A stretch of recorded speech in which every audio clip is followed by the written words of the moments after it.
Okay, welcome back to the channel. I want to explain something about the historical tick data for the NinjaTrader.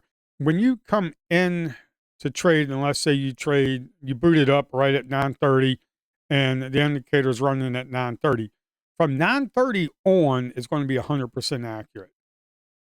Now, if you come in at 9:30 and you're loading up let's say you're on a 1 minute chart and you load up like 60 bars. Now, for historical data, let's say you come into here and you do tick data bars 100, then it's going to go back 100 minutes. That time from 9:30 past those 100 minutes, the data is only going to be 100% accurate. And I'm going to explain the reason why. So when you come into the chart here and let's say you right click and you reload NinjaScript. That's going to reload the data. So from right here, you're not going to get, from right here on, you're going to get live data. So then from that time until you keep going, it's going to be 100%. But anything from the past for like 100 tick bars is only going to be 90% accurate. And I'm going to explain why. I'm going to go over the indicator and why tick data is not 100% accurate. I've done my research on this, and there is a solution to get it 100% accurate, but it's going to take time and money. Now, the NinjaTrader tick data, if you will notice, let me bring over here, like right now, this is live data. So these numbers are accurate because it's live. But if I scroll back here to the beginning, this 162 right here, that was a sell. That was not 162 buy. That was a sell. I think along with that 90. I think that 90 and that 162 was sell. But these bubbles are not going to be 100% accurate with tick data, and I'm going to explain why here very shortly.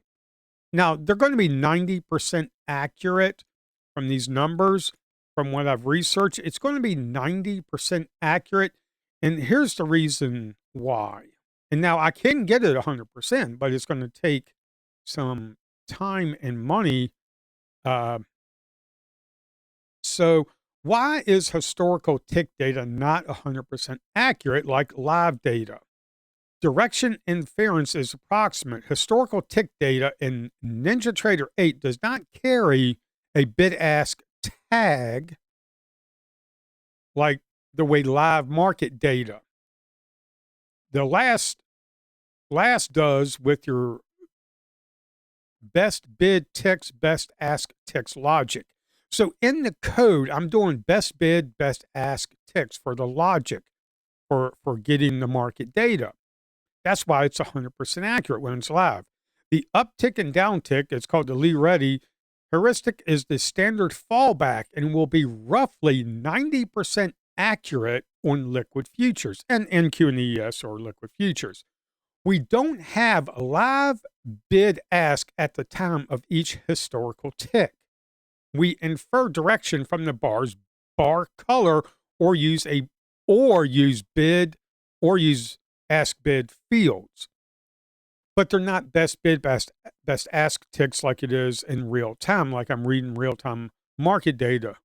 Now the NT8 tick bars expose open, high, low, close. It's a single trade for the historical tick data.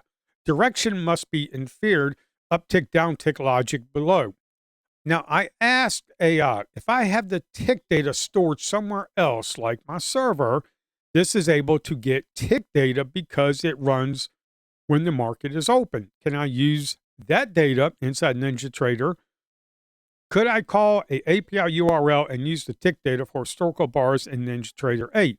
Now, I kind of knew the answer because it's basically C# and .NET framework, and I would just do an API call, kind of like how I do when I check to see if someone has a valid license. Right now, the license key is just one license key for everybody because it's in beta. But when it comes out of beta, you're going to have to get a license key, and I just call an API system on my server, and then it checks it. Let me update. Yes, absolutely. Since NT8 add-ons run in a full .NET environment, you can make HTTP calls just like any other C# application. Here's how to think through it. Well, I already know how to think through it.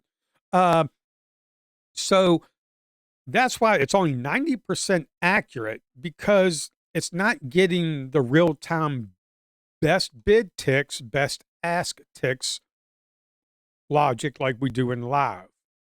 So, summary of why this is better than bars request. Now, I'm going to be working on the DOM here and do something a little bit different called bars request. And instead of trying to get this right here, I'm going to probably refactor this code and get bars request. So these bubbles will be 90% accurate. Now, I think the bubbles are 90% accurate. There's like maybe out of 10 bubbles for historical data, maybe one of them will be incorrect. Now, and that's the way it is with NinjaTrader, just because the way we are getting the data.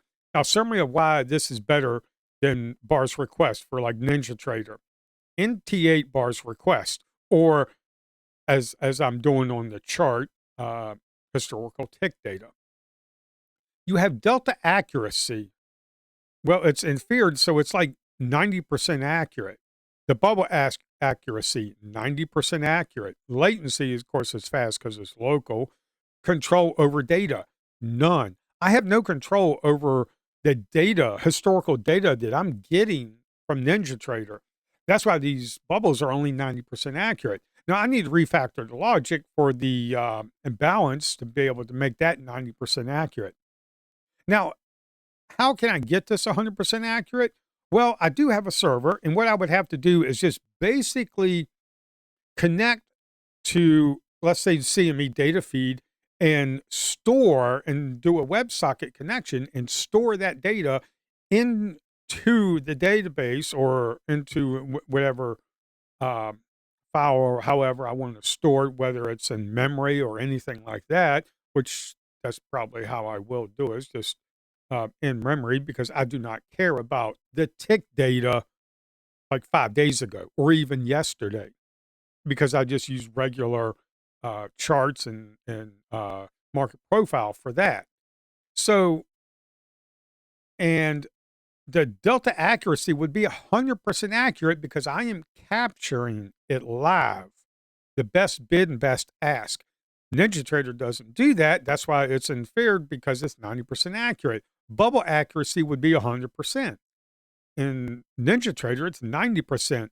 Now, the latency would be a network roundup. So basically what that means is if you come in at 9:30 and you want the data like an hour ago, then as soon as you boot up the system, it's going to take maybe a few seconds for that data to come in. And also another thing that I got to be careful about, if I do this to get the bubbles and everything 100% accurate, I would have to worry about the payload. So if I have, let's say I have 1,000 people using the indicator, well, 1,000 people would be hitting my system, and that they would have to get that data, and then I would have to pay for that transportation of data to them. So the server, I mean, there's data transfer rates that you have to worry about. So I can't do like 5 days back and do it for like 1,000 people, but can I do 8 hours for 1,000 people? Yeah, sure. And what I would do is just basically store that information, maybe do the Asian session and only store it for like maybe 12 hours, and then just store that in memory. And then when people load it up in the indicator, like right here, then it would get the historical data for like the past 12 hours, and it would be 100% accurate because I would get the data that I have full control over. Because with NinjaTrader, control over data, I have absolutely no control over that data. Now, I wish they would they would store it tick for tick, but they don't. So it's kind of difficult to get 100% accurate. Even when I refactor the code a little bit, I'm going to get 90% accurate, just like this right here for the DOM, this volume profile. More than likely, this volume is going to be 100% accurate. Okay, that just volume. That's not tick data. That's 100% accurate. But the delta right here in the delta, that's going to be 90% accurate. And then the bubbles in between here, the bid and the ask, that's going to be 90% accurate because it's coming from NinjaTrader and it's inferred data. As you can see here, it's inferred data, which is only going to be 90% accurate. So that I just wanted to explain to people why this is not 100% accurate. And can I get it 100% accurate? Absolutely. I'm going to have pretty good support for the indicator in order to do this. I will do this in the future. Let's say I get 200 people, when it's out of beta, I get 200 people using it and they have no problems using it with the live data with like a 90% accuracy for historical data, and 200 people are using it, then yes, I definitely have the revenue coming in to be able to do a server API system to get 100% accurate. Because for one, I would have to pay possibly for a professional license for that data in order to store it and then give it back to you. I'll probably have to pay a professional license. I don't know how much that would be. Or I can use the system. I don't know how.